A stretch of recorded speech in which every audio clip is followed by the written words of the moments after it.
Alrighty, it is Wednesday, April 15th, 2020. We're looking at the the S&P 500 futures. And I'm just going to review from the wider time frames down to the smaller time frames what I'm seeing this morning. Let's see here. So on the daily chart, I remember the last time I made a video, we were finding resistance at the 38, and we ended up busting right through, and now looks like we're going to come up here, test this 200 period moving average on the daily, and see what happens. If we break up, we start breaking 3100. That's getting really bullish, especially for the considering the economy right now. So let's look at the 4 hour. So 4 hour, we see we extended up to, this was just past the 50%, up to this this level I drew based on previous price action. You can see this level extends out and ended up becoming a decent area, just a few points away.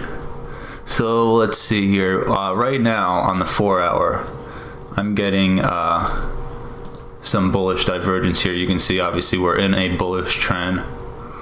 We just made this low here, and in comparison with pretty much all of these lows, even going down to here, you can see we essentially kept making higher lows.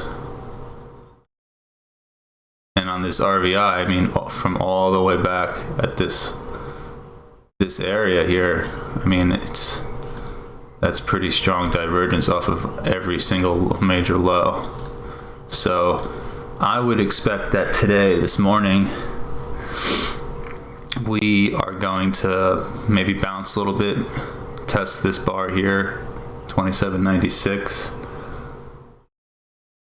but we will see. So this can continue through, it can continue to make divergences and break them, but as of right now, we're going to go tentatively that this is going to start to curl up, and we're going to get a bullish divergence to go up and break this area up here, 2900. So there's the 4 hour. Let's take a look at the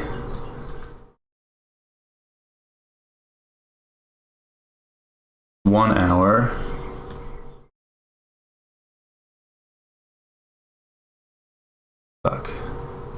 Okay, so got some fibs up there. I need to update this with the high, and it looks like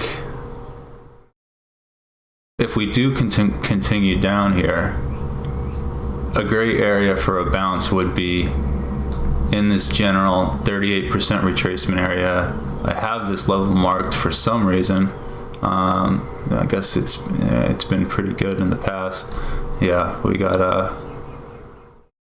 let's see, spending way too much time, sorry about that.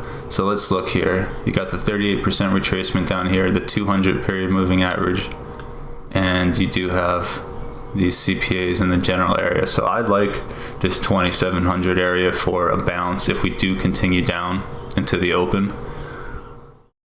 But if we don't, we start pushing up, we have to, obviously, we've got barriers. On the smaller time frames, it'll be easier to see what's going on inside this bar, but essentially we need to break the 50% of that and break the high at 2790 to continue up, to test these CPAs and potentially start pushing up so we can get some good highs here. So let's look at the 27 minute. So 27 minute right now. Let me update these fibs. So we've broken the 61.8, or actually it looks like we're finding support at the 61.8 of this leg here. So this is really going to be telling. If we break down below here, then yeah, I think we are going to come back to 2700 area. If anything, 2720 area where the CPAs are. But if we don't, then it looks like we're going to bounce around the 61.8 of this leg here and go up and we'll have to test all these different levels. So right now I'm thinking on my 4 hour, I do have a bullish indication if it does start to turn. My 1 hour, I do have, I mean, there is bull divergence. You go off this low, this major low to this major low, and you can see that you've got glaring divergence.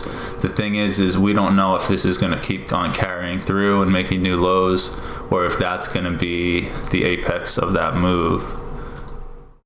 So if you bring that over, yeah, so you've got glaring bullish divergence. I think it's called a hidden divergence. And so I'm liking a bullish case, especially since on my 27 minute, we're bouncing off the 61.8 of this leg. And assuming we don't break, we don't break the low of this candle, 27.55, we should be pretty good here. So let me just mark this as if we stay above this, it's a bullish case for the morning. So we'll keep it green. So anything above there, we want to be looking for longs in the very short term, right around here. It could very well just push up, make a new high at one of these CPAs, or you know, around this retracement here, and then just continue down to 27.20. But I'm gonna stick with the bullish case until something indicates that we're gonna break this. So let's see, the 9 minute, I mean, that's pretty decent divergence. Again, you are going to get multiple divergences all the time. But when you get all of them lining up at the same exact time on every time frame, then, I mean, I forgot to even point out on the 27 minute, I've got it right there off that low. So now we have essentially a 9 minute, 27 minute, 1 hour, and 4 hour bullish divergence off this low. So if we don't break the low, 27.55, this should carry through to be a larger move up because so many time frames are giving the same signal. One thing I would not be surprised about is indicated by the 9 minute, if we do break this low that I was talking about, but we just kind of dip through, we should get a bullish divergence here. And then whatever this low is, if we do get bullish divergence, that's the low you're going to want to take it from. That's if it rolls over, which I would not be surprised if it did because of what I'm seeing on the 9 minute, on the shorter time frame here, inside of this 27 minute bar and 1 hour bar.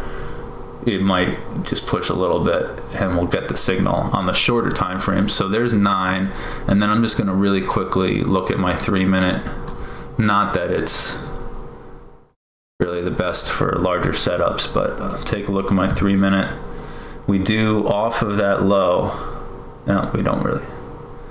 Yeah, well, I mean, it made this low, and we got this low on RVI.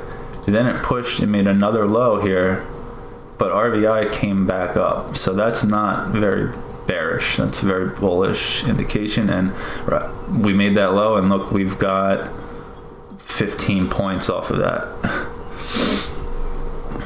Okay, and just to see, this was right around 6 a.m., which is another interesting thing. I find that these alignments on every time frame end up showing up on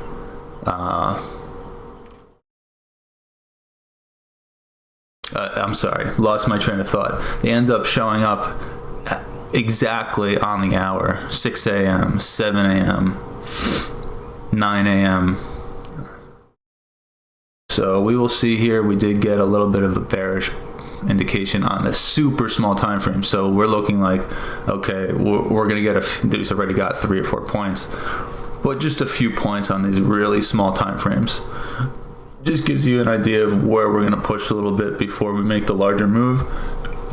And as of right now, I'm going to stick with a little bit of a bullish move into the open. It might not be much. We might only retrace a little bit this whole leg here, and that might be it if we're going to continue to stay bearish. As you can see, for the last day, day and a half, well, last half a day, we've just been in a big downtrend. So maybe with all of these higher time frame and lower time frame divergences lining up right at 6 a.m., maybe we will get something. I don't know, but let's see.